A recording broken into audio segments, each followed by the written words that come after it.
Once again welcome back to our YouTube channel. First time మన ఛానల్ని చూస్తున్నట్లయితే ఛానల్ని సబ్స్క్రైబ్ చేసుకోండి, లైక్ చేయండి, వీడియోని షేర్ చేయండి. ఇక టీఎస్పీఎస్సికి కొత్త బాస్ ఎవరు? ముగిసిన అప్లికేషన్ ప్రాసెస్. చైర్మన్ రేసులో ఇద్దరు ప్రొఫెసర్లు, ఇద్దరు ఐపీఎస్లు. దావోస్ నుంచి సీఎం రాగానే నిర్ణయం తీసుకునే ఛాన్స్.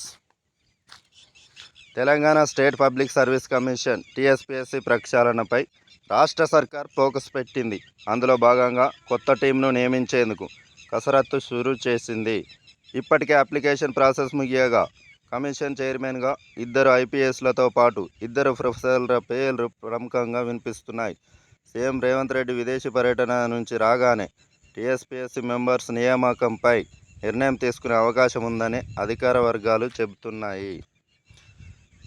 బీఆర్ఎస్ హయాంలో నియమితులైన టీఎస్పీఎస్సీ చైర్మన్ జనార్దన్ రెడ్డితో పాటు మరో 4 సభ్యులు రాజీనామా చేశారు. దీంతో కొత్త బోర్డు ఏర్పాటుకు ప్రభుత్వం నిర్ణయించింది.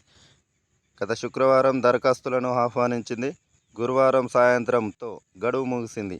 అప్లికేషన్లు భారీగా వచ్చినట్లు అధికారులు చెబుతున్నారు. అయితే ఎన్ని అప్లికేషన్లు వచ్చాయనే వివరాలను మాత్రం వెల్లడించలేదు. సుమారు 200 వరకు అప్లికేషన్లు వచ్చాయని సమాచారం.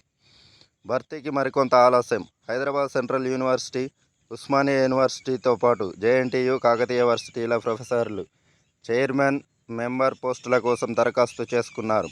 దీంతో పాటు కొందరు ప్రైవేటు విద్యా సంస్థల్లో పనిచేసే ప్రొఫెసర్లు, ఎన్జీఓ ప్రతినిధులు అప్లై చేసుకున్నారు. ప్రస్తుతం కొనసాగుతున్న మెంబర్ అరుణకుమార్ని కూడా త్వరలో రిజైన్ చేయించే అవకాశం ఉంది. ఆ తర్వాత పూర్తి స్థాయిలో చైర్మన్ సహా 10 మెంబర్ పోస్టులను భర్తీ చేసే ఛాన్స్ ఉందని అధికారులు చెబుతున్నారు. వచ్చిన దరఖాస్తులను స్క్రీనింగ్ చేసేందుకు సర్కారు ఓ కమిటీని నియమించే అవకాశం ఉంది. ఆ కమిటీ వచ్చిన అప్లికేషన్లను పరిశీలించి డ్రాఫ్ట్ చేసి సర్కారుకు ప్రతిపాదించనుంది. టీఎస్పీఎస్సీలో సగం మంది కేంద్ర, రాష్ట్ర ప్రభుత్వ సర్వీసుల్లో తప్పనిసరిగా పనిచేసి ఉండాలనే నిబంధన ఉంది. దీంతో కొందరు సర్కారు సీనియర్ ఎంప్లాయీస్ను కూడా మెంబర్లుగా పెట్టే అవకాశం ఉంది. ఇక చైర్మన్ రేసులో ఐపీఎస్.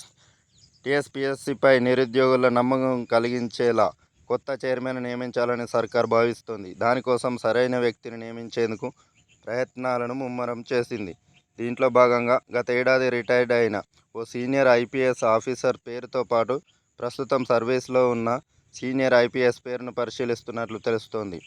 రిటైర్డ్ అయిన ఐపీఎస్ సర్వీస్ను ఏడాది పాటు పొడిగించి వినియోగించుకోవాలనే యోచనలో సర్కారు ఉన్నట్టు సమాచారం.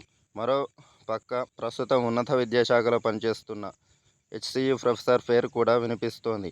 JNTU senior professor, OU senior professor పేర్లు పరిశీలన ఉన్నాయి. Thanks for watching. Please subscribe my channel. Thank you.